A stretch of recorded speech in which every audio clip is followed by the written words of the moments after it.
Du coup, sur le projet que je vais vous présenter, je suis avec Monsieur Patrick Barthes de l'ENISE. Je le laisserai se présenter. Donc, personnellement, je m'appelle Damien Guichard. Je suis responsable de production chez Industil à Rive-de-Gier. Alors après le monde du médical et puis du petit, le joint, on va être dans un autre milieu, un univers un peu plus important, vous allez voir. Du coup, notre projet Reality Virtual... Peut-être 2 mots sur votre activité sur Industil. J'y viens tout de suite après, c'est prévu, merci.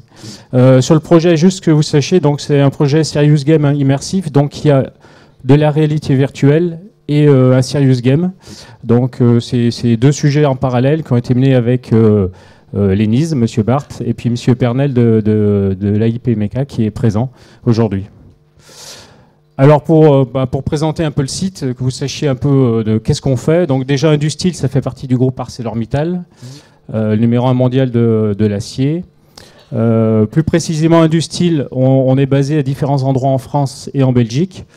Donc sur la France, un site au Creusot.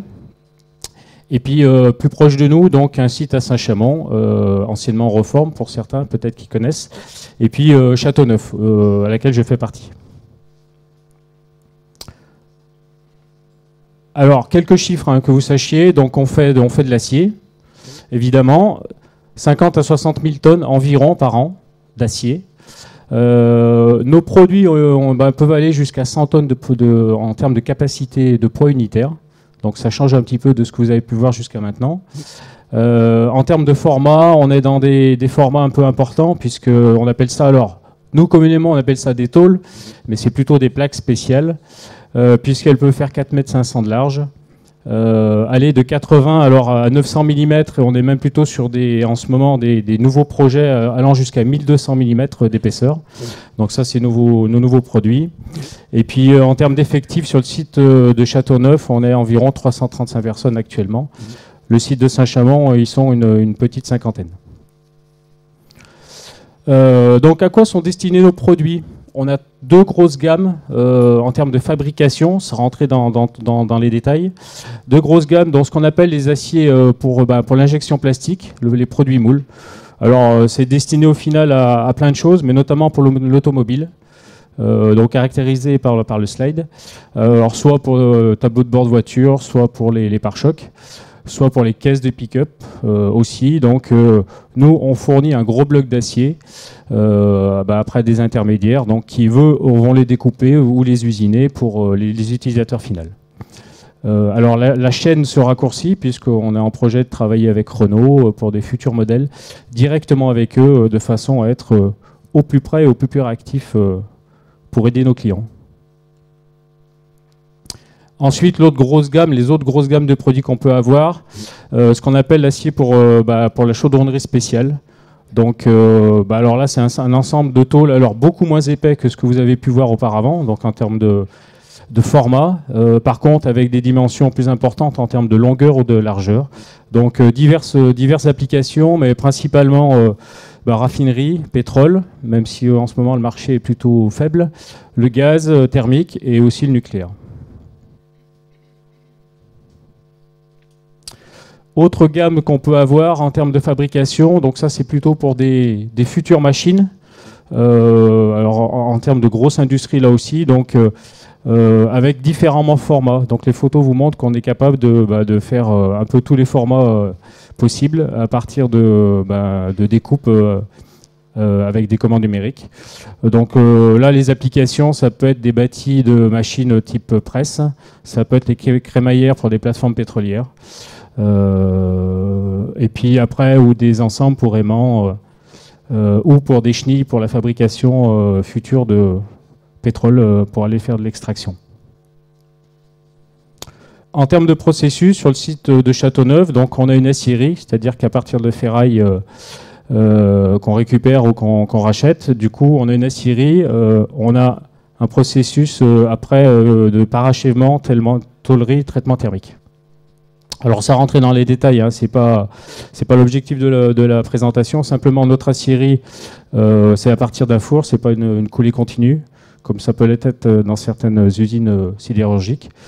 On a des capacités pour aller de lingots jusqu'à 130 tonnes. Et puis sur la partie laminage, tout le moyen de traitement thermique, donc là on a un gros laminage qui nous permet de faire ces formats-là que vous avez vus. Et puis tout une série, un ensemble d'outils qui nous permettent de faire les parachèvements pour les formats et les qualités demandées par nos clients.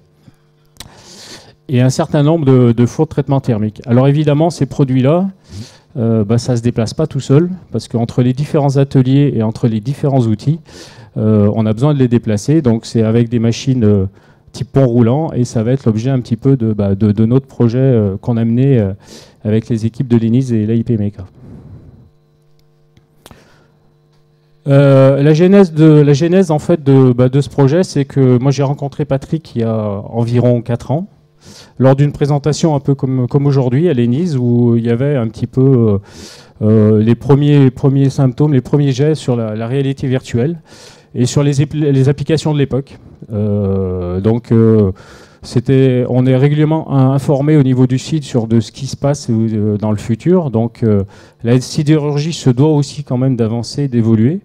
Et j'ai la chance d'avoir un directeur qui est très axé aussi sur comment on progresse et comment on peut investir pour continuer à progresser.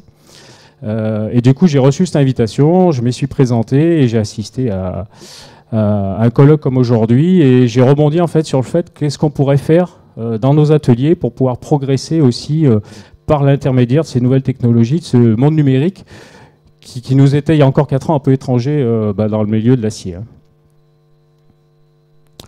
Alors en termes de contexte, j'ai rebondi sur la partie un peu formation, parce que c'est ce qui avait été présenté et j'ai trouvé ça intéressant.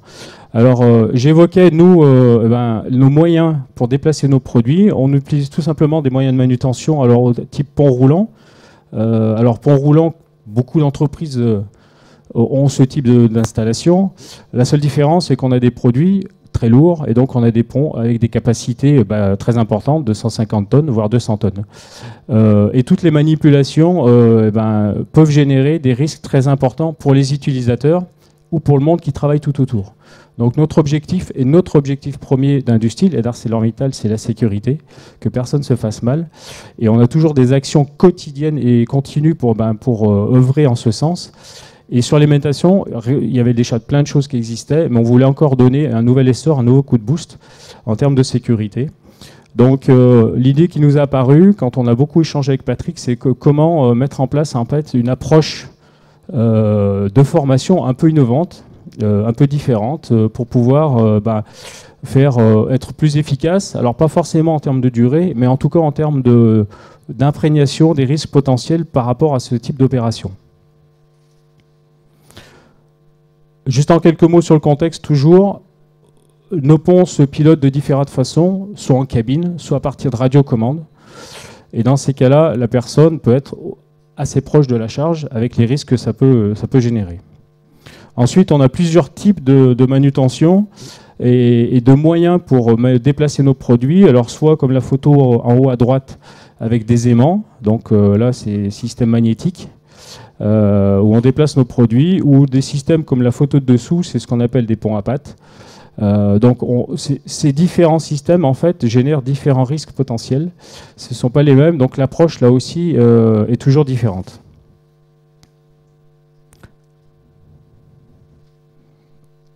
Comment se passait à l'époque notre cursus d'intégration, notre cursus de formation, basé sur le tutorat évidemment, et ça perdure.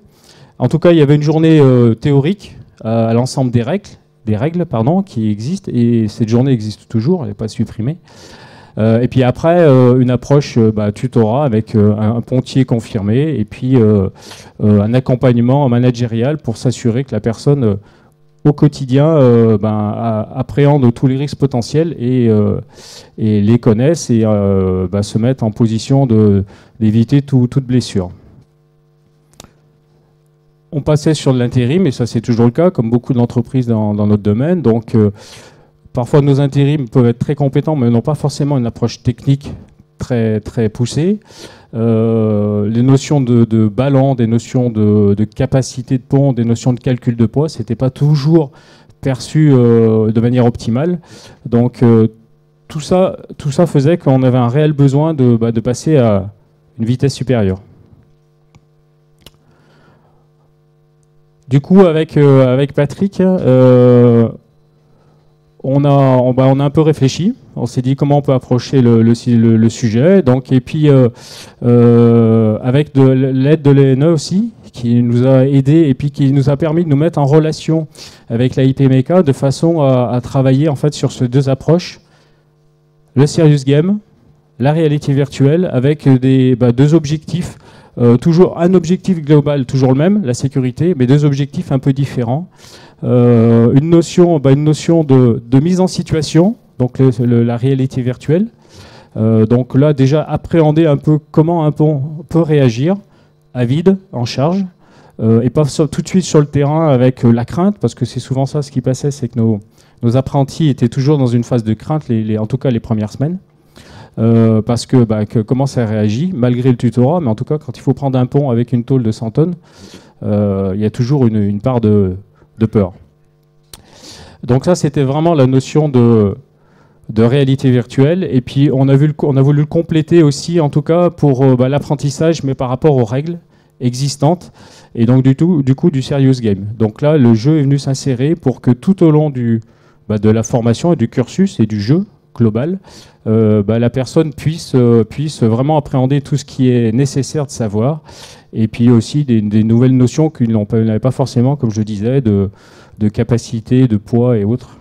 Donc c'était vraiment notre objectif, une notion de séquençage et termes d'apprentissage pour que quand la personne arrive sur le terrain, elle soit la plus opérationnelle possible et la plus prête pour elle et pour les autres qui travaillent autour. Et c'est là, du coup, à partir de là et de toutes ces données, surtout l'ENIS qui a travaillé, la IPMECA, pour nous apporter leurs solutions dans le domaine de la réalité virtuelle et du serious game. C'est ce que Patrick va vous présenter. Et nous, on a juste été là à des intervalles réguliers de façon à essayer, à tester, des pontiers confirmés, donc avec leur expérience depuis 15 ans, qui venaient tester et notre jeu et notre réalité virtuelle pour voir si ça correspondait au terrain, parce que c'était l'objectif. L'idée, c'est un jeu, c'est une approche un peu nouvelle, un peu dynamique, mais en tout cas, il fallait que ça corresponde au terrain, donc toutes ces phases d'essai, de test, pour être au plus proche de la réalité. Je te laisse poursuivre.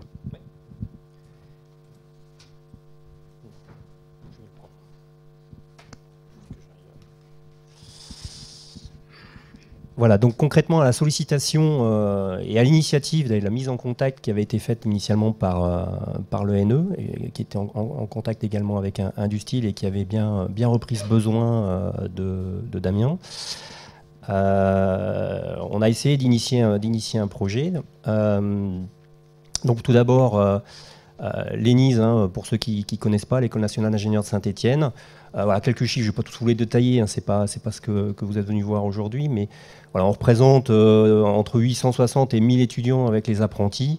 On fait à peu près 200 diplômés par an dans 3 domaines qui sont le génie mécanique, le génie civil et le génie sensoriel. Alors c'est dans cette dernière filière qu'on intervient, nous, c'est que en génie sensoriel, il y a une activité qu'on appelle ingénierie de la perception, et dans cette activité ingénierie de la perception, toutes les notions de perception, on a un laboratoire de réalité virtuelle. Réalité augmentée et réalité mixte, c'est des mots un peu barbares, certains connaissent un certain nombre. La distinction entre les trois n'est pas toujours bien évidente. On ne va pas rentrer dans ce débat-là ce matin, enfin on pourra en discuter si vous voulez pendant les pauses, il n'y a pas de souci. Mais en tout cas, l'idée c'est qu'on travaille sur ces activités et qu'on a un certain nombre d'axes, je dirais, phares aujourd'hui, qui sont pas bloqués. On retrouve tout ce qui est conception sensorielle, tout ce qui est implantation, analyse ergonomique et analyse posturale, on va dire, parce que si je parle d'analyse ergonomique, je sais qu'il y a au moins une ergonome dans la salle qui risque de me taper sur la tête à la pause. Donc je parlais d'analyse posturale, c'est important. Tout ce qui est représentation des systèmes complexes, c'est dans le cadre de simulation, on a vu un certain nombre de simulations ce matin, la réalité virtuelle peut aider pour la compréhension de certains phénomènes. Ce dont on va parler, la réalité virtuelle, la réalité augmentée pour la formation. Et ce qu'on retrouve également, c'est tout ce qui concerne la réalité mixte, l'interaction réciproque entre le réel et le virtuel, et interaction entre les deux. Alors concrètement, l'approche de la problématique qui a été exposée par Damien, de notre côté, vu de notre côté à nous, hein, labo, ça a été de dire, le premier point, c'est tu as un besoin clair en formation, tu veux sensibiliser. Pour sensibiliser et pour passer un message fort, la réalité virtuelle est un réel très bon outil. Par contre, attention, utiliser la réalité virtuelle pour de la formation, compliqué. Quand on parle de formation, en général, il faut un temps d'intégration des informations qui peut être assez long. Une immersion sur une longue durée, en général, génère des phénomènes ou des désagréments qu'on connaît un peu tous, ou dont on a entendu parler, et qui génèrent des réactions du corps un peu désagréables parfois, soit des malaises, ça peut aller jusqu'à des réactions un peu plus virulentes encore. Concrètement, quand on utilise un visiocasque, hein, dont on entend beaucoup parler aujourd'hui dans les médias et qu'on a utilisé dans le cadre de ce projet, on parle d'une durée d'utilisation qui est aussi entre le quart d'heure et la demi-heure. 2 heures de visiocasque, c'est quelque chose qui aujourd'hui, de notre point de vue en tout cas, et d'un point de vue physiologique et psychocognitif, est quelque chose qui est, je ne vais pas dire aberrant, mais en tout cas qui est complexe à mettre en place et qui en général génère un certain nombre de conséquences sur le corps qui ne sont pas forcément très agréables. Donc une formation sur une durée de l'ordre que je viens de citer ne peut être faite que si on fait un mixte de formation de la réalité virtuelle et autre chose, d'où l'aspect Serious Game classique qui a été évoqué par Damien et qui a été développé par l'AIP Primeca et Philippe Pernel ici présent. En termes d'approche pour compléter, je tiens à signaler aussi que dans le cadre de ce projet, l'animation tripartite, qui est toujours quelque chose, un exercice compliqué, a été assurée par Alban, hein, qu'on ne présente plus parce qu'il a été cité plusieurs fois ce matin, donc par l'ENE, qui a un atout, je dirais, primordial dans le cadre d'un projet de ce type-là, puisque effectivement, si à un moment donné on ne s'entend pas et si on n'arrive pas à coordonner techniquement les choses, on n'arrive pas au bout. Bien évidemment, et il n'y a rien de pire qu'un projet avorté. Concrètement, d'un point de vue très pratico-pragmatique, pour répondre à la demande d'Industyle, il a fallu qu'on aille tout d'abord en première étape sur le terrain et qu'on prenne compte, on va dire, de l'environnement pour le modéliser complètement. Donc ça passe par des mesures, hein, c'est tout simple. On a pris des plans, on a pris un mètre, un télémètre, un laser, on a pris des photos, des vidéos. Et on a remodélisé l'atelier qui était concerné par la formation de Pontier. Voilà, donc on retrouve la comparaison entre la scène réelle et les scènes virtuelles qu'on a pu modéliser sur Katia. Il a fallu travailler un petit peu, je vous parlais d'immersion, alors ça c'est un point qui est important. Autant pour l'aspect formation, passage des messages importants, que pour l'aspect malaise. Il y a tout un travail qui est réalisé sur l'environnement, comment le bon compromis entre un super réalisme, des temps de réponse qui soient raisonnables, hein, c'est-à-dire que vous ne pouvez pas être immergé, enfin vous avez, au plus vous vous éloignez du temps réel, hein, d'une réponse temps réel, au moins vous êtes en état immersif. Voilà. Concrètement, si vous avez une image qui est saccadée, c'est très désagréable d'une part, mais en plus votre cerveau adhère pas du tout au fait qu'on essaye de vous plonger dans une espèce de monde qui serait la représentation d'un monde réel. Voilà, ça ne matche pas. Donc il faut trouver le bon compromis entre quelque chose qui pédale, enfin voilà, ça avance vite, il n'y a pas de saccade, et qui soit quand même un minima réaliste, qui représente, on se reconnaît dans la scène virtuelle, un peu comme si on était dans l'atelier. Ensuite, on parle chez nous de métaphore d'interaction. Métaphore d'interaction, c'est quoi ? On vous a présenté, alors, en 2 mots, hein, très rapidement, hein, on vous a distribué un masque de visualisation 3D, je vais le dire comme ça, puisque quand on parle de réalité virtuelle, nous on aime bien préciser que on parle de réalité virtuelle, on parle beaucoup de 3D, c'est évident, c'est nécessaire. On parle aussi d'interaction. Il y a forcément dans la réalité virtuelle il y a quelque chose qui vous permet d'interagir avec le monde virtuel qui vous est présenté visuellement. D'accord ? Donc pour faire ça, il y a tout un tas d'outils qui existent. Dans le cas précis du projet Industyle, il a fallu en développer un particulier. Alors on était bien guidé puisque vous voyez en bas à gauche la télécommande qui permet de manipuler le pont. Et bien, tout simplement, nous, pour générer l'interaction, les métaphores d'interaction, comme on dit chez nous, pour générer l'interaction, on a reproduit à l'identique, vous voyez, c'est exactement la même chose, la photo de droite, on s'y tromperait, un boîtier de télécommande du pont, avec nos moyens à nous, bon, ça reste quand même un boîtier de labo, il faut le dire, mais qui permet à l'opérateur, à l'utilisateur du visiocasque, de manipuler le pont dans l'atelier comme s'il manipulait le vrai pont. Alors je fais une fois de plus une toute petite pause. Ce qui est important dans la réalité virtuelle, c'est qu'on est toujours en train d'évaluer de quelle manière on va réussir à tromper le cerveau pour pouvoir donner l'impression d'être dans un monde réel. L'aspect de la télécommande n'a aucune importance, puisque comme vous voyez en haut à gauche, à partir du moment où on porte un visiocasque, pour ceux qui ne l'ont pas essayé, on se coupe du monde extérieur. Donc c'est ce qui se passe dans le monde virtuel qui est important, donc la façon dont on le modélise. Ce qui existe dans le monde réel à partir du moment où on a chaussé le casque n'a plus d'importance. Enfin, a une importance un peu plus limitée, c'est-à-dire qu'on peut générer quelques écarts, dont l'aspect de la télécommande, notamment. Voilà, alors normalement il y a une petite animation. Alors le son n'est peut-être pas le plus important, mais bon, on va le laisser pour le moment. Si tu peux. Voilà, on retrouve en haut à gauche la scène réelle, la manipulation du pont. On retrouve à droite, alors vous voyez c'est assez léger, vous voyez le pont qui se promène également, manipulé par l'utilisateur en réalité virtuelle. Vous voyez la balance de la tôle. Alors, comme l'a un tout petit peu évoqué Damien, il a fallu qu'on travaille sur le réalisme des mouvements, c'est-à-dire qu'on a physicalisé la scène, c'est-à-dire que concrètement, l'ensemble des outils et des produits choisis, on ne fait pas ça pour toute la scène évidemment, ont une réponse réelle, physique, par rapport à leur masse, leur taille, l'éloignement des pinces du centre de gravité de la tôle et tous les phénomènes mécaniques qui peuvent en découler. Si on est, c'est un point important, si on est hyper réaliste, en termes de formation, ça ne marche pas. C'est-à-dire si on a les vrais temps de déplacement, si on a les vraies balances, si on a l'utilisateur de l'outil de réalité virtuelle, ne prend pas les messages qu'on souhaite lui faire passer. En fait, c'est ça qui se passe. Donc on a exagéré un certain nombre de choses, on a travaillé sur les vitesses, des vitesses un peu plus élevées à certains moments, des vitesses un peu plus lentes que le réel à d'autres moments. On a augmenté le ballant, le fait que la tôle gigote au bout des pinces là, à ce niveau-là.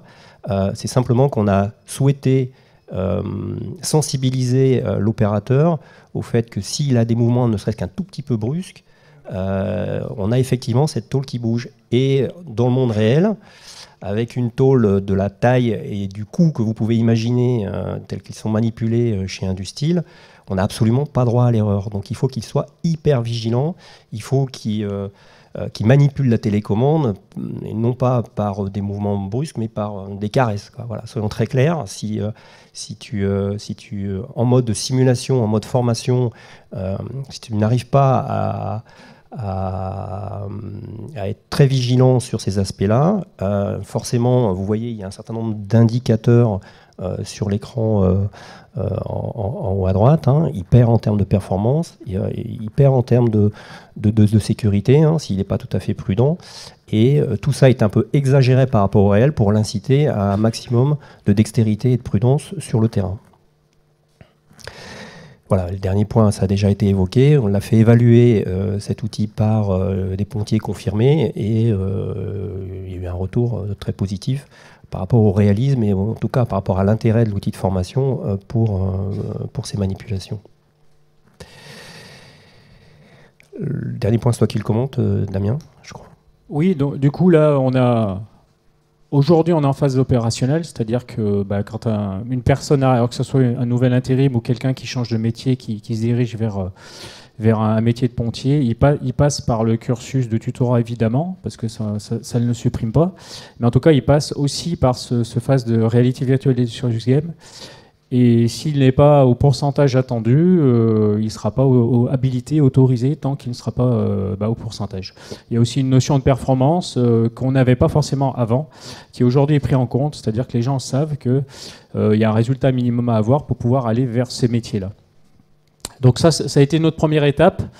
Et puis on a eu l'occasion de longuement échanger avec Patrick et on s'est dit pourquoi s'arrêter. Donc du coup, alors on a tous plein de choses à faire. Donc c'est quelque chose qu'on a en tête, sur lequel on a déjà beaucoup réfléchi. Mais ça serait d'aller plus loin. Là, on était sur de la formation, mais plutôt sur un aspect sécurité. Avec une notion de bonne prise en compte de tout ce que ça peut générer par rapport à un certain type de production.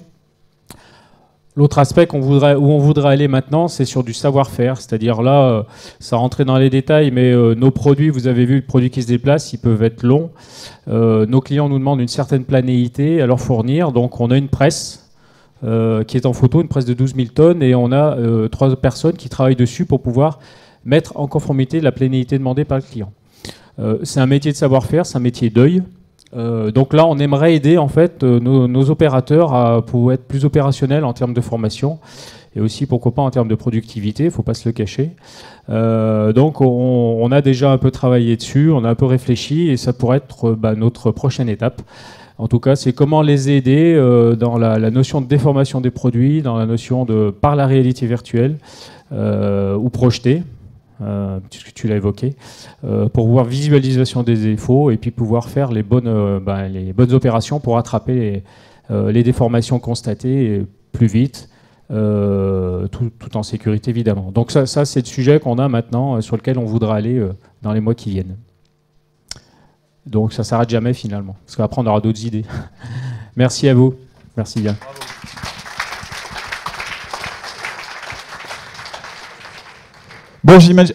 Bravo. Bon, j'imagine que vous avez beaucoup de questions sur ce projet. Alors, vous voyez, encore une autre application d'un outil numérique dans l'industrie, cette fois-ci sur la réalité virtuelle.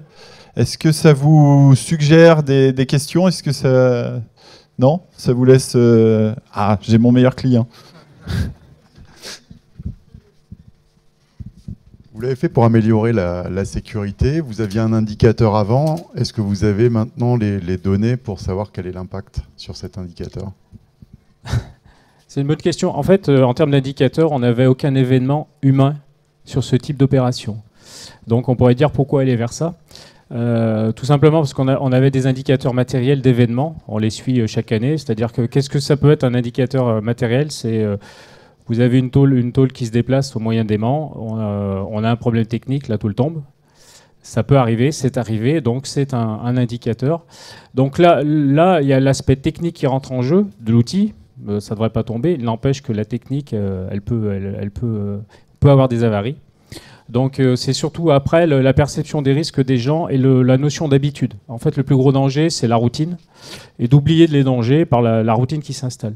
Donc notre idée, c'était dès le départ, les nouveaux qui arrivent, ils soient imprégnés de ça. Et ce que je n'ai pas évoqué, mais c'est que les gens sont recyclés. C'est-à-dire que tous nos pontiers sont recyclés tous les 2 ans. C'est-à-dire que maintenant, tous les 2 ans, ils repassent derrière notre processus Reality Virtual Serious Game et il repasse vers ces tests. Donc quelqu'un par habitude va se trouver un peu proche de la charge, la réalité virtuelle le voit, le détecte et va lui enlever des points. Donc c'est surtout cet aspect-là, c'est pas humain et bien heureusement, c'est plutôt matériel sur lequel on s'adapte et aussi sur le fait au quotidien, les managers constatent des choses et donc c'est aussi sur ça, c'est-à-dire qu'on doit avoir des gens en sécurité sur ce type d'opération tout le temps. Donc même si on constate des écarts, on échange avec les gens, on le note, mais du coup c'est un peu notre indicateur. Dans la partie Serious Game, vous avez simulé des problèmes, c'est-à-dire qu'il se passe un incident qui peut être grave pour voir comment réagissent les gens. Sur la partie Serious Game, pardon, on a surtout simulé quelqu'un qui arrive qui est vraiment nouveau, donc qui va découvrir l'entreprise. qui est les notions de règles de base, de sécurité en termes de circulation, en termes de pays, etc. Puis après, en rentrant dans l'atelier, et puis sur des questionnaires qui seront propres en fait à des consignes de sécurité aux manutentions. Il n'y a pas cette notion d'exercice d'urgence, si je puis dire, c'est-à-dire qu'est-ce qui se passe. On ne l'a pas intégré. Ça pourrait être fait, oui. Alors, ah si, j'ai des questions, parce que sinon j'en avais une qui n'était pas sympa. Pas sympa.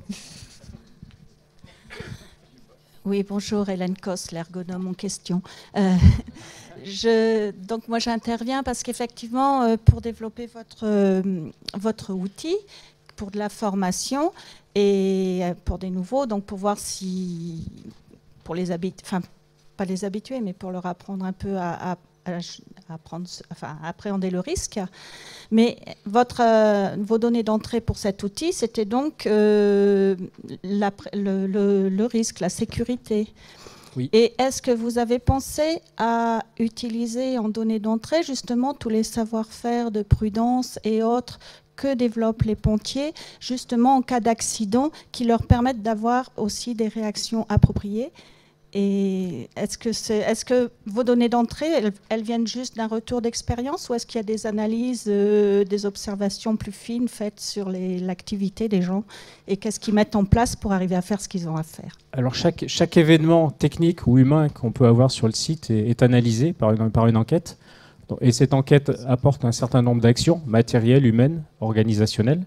Donc ça, c'est notre expérience qu'on capitalise et puis qu'on réutilise pour pas que ça se reproduise. Et puis après, il y a la notion de tutorat qui reste. C'est-à-dire que la formation a été complétée, finalement, mais la notion de tutorat avec quelqu'un de confirmé permet aussi de présenter en fait les risques potentiels ou les événements qu'on puisse passer. Donc c'est à ce moment-là en fait où le lien se fait entre le manager, le triangle, le formé et le formateur, qui est un pontier confirmé. Et tous les événements en fait sont tracés, sont représentés et parfois ont amené aussi à des consignes de sécurité propres. Donc c'est à ce moment-là en fait où on s'assure que en tout cas, le manager, le N+1, s'assure que le formateur a bien présenté ce risque potentiel qui a pu y avoir lieu par le passé. Et du coup, qu'est-ce qu'on a fait pour que ça ne revienne pas? Si j'ai répondu à la question, j'espère. Alors, ça rejoint un tout petit peu cette question. Le fait de modéliser cette réalité, donc de vos process, est-ce que ça vous a amené à réfléchir finalement sur les process eux-mêmes, et est-ce que ça vous a amené à proposer éventuellement des améliorations, non pas uniquement sur la partie sécurité ou de formation, mais vraiment sur la manière de faire? Ça nous a amené en fait surtout en termes de circulation. C'est-à-dire qu'on le voit très très peu sur les images, parce que c'est un peu court, mais en termes de circulation, un pontier qui suit sa charge, l'objectif c'est surtout qu'il ne regarde pas ses pieds, parce qu'il doit pouvoir voir sa charge et parer au pire s'il se passe quelque chose, donc aussi bien pour lui que pour les gens autour. Donc du coup, tout ce qui est notion de circulation pour le pontier, ça a été plus... Alors c'était réglementé, mais en tout cas on a apporté des nouvelles choses qu'on n'avait pas forcément vues. Ça nous a aussi... Alors, le fait de travailler là-dessus, ça nous a permis de prendre du recul. Alors on a une nouvelle approche qui est plus qu'intéressante, mais ça nous a permis aussi de voir des pratiques, de passer du temps avec les pontiers, qui fassent des tests, et aussi apporter leur expérience, notamment matérielle, sur une radiocommande qui fait que ça peut générer certains risques, ou en termes d'ergonomie aussi. Donc tout ça a été pris en compte pour pouvoir que les remarques des pontiers confirmés soient satisfaites, et puis que les nouveaux qui arrivent soient tout de suite dans le vif, dans le dur, et puis avec les bonnes pratiques et les bons matériels, même s'il y a toujours à faire. Allez, une dernière question, parce qu'on a un autre exemple sur la réalité virtuelle. J'imagine que ce sont des outils qui doivent commencer à coûter déjà assez cher. Est-ce que vous avez mesuré un retour sur investissement de ce projet? Je sais que c'est compliqué avec la formation, mais... Oui, c'est compliqué, et puis comment on a... Enfin... Et la notion du cher aussi dépend de la taille de l'entreprise. Mais... On n'est pas une PME, c'est certain. Donc, on a des ça. budgets investissement certainement un peu plus élevés et des budgets formation aussi associés à ça. Il est certain que quand le projet a été lancé et puis que le budget nous a été présenté, moi j'ai fait un argumentaire à mon directeur, je lui ai présenté, bon il n'a pas hésité 3 minutes parce qu'il est convaincu de ça, donc du coup il n'a même pas songé forcément en termes de retour sur investissement pas la logique initiale. parce que c'était de la sécurité et qu'on travaille sur de la prévention. L'idée c'est de la prévention au plus tôt. En termes d'éducation, en termes de formation, en termes d'apprentissage. Donc c'est ça, un accident, on a eu malheureusement un accident mortel dans d'autres circonstances en 2012. On n'a pas envie de revivre ça, surtout pas. Donc notre cheval de bataille, c'est la prévention, c'est un amalgame de plein de choses, mais en tout cas, la prévention est un des grands moyens qui doit nous permettre, quand un nouveau arrive, qu'il soit au plus proche de tout ce qu'il doit savoir pour être en sécurité pour lui et pour ses collègues. Donc il n'y a pas une notion de retour d'investissement dans ce cadre-là. C'est une notion d'assurance. Exactement. Assurance d'un risque. Parce que ça coûte très cher, outre l'aspect affectif. Ça coûte, quelqu'un qui se blesse, ça coûte beaucoup d'argent au site. Donc du coup, moins on se blesse, mieux c'est, et pour les gens, vecteur 1, et puis 2 pour l'entreprise en termes aussi financiers. Merci beaucoup, messieurs. On peut les Merci applaudir. à vous. Merci beaucoup.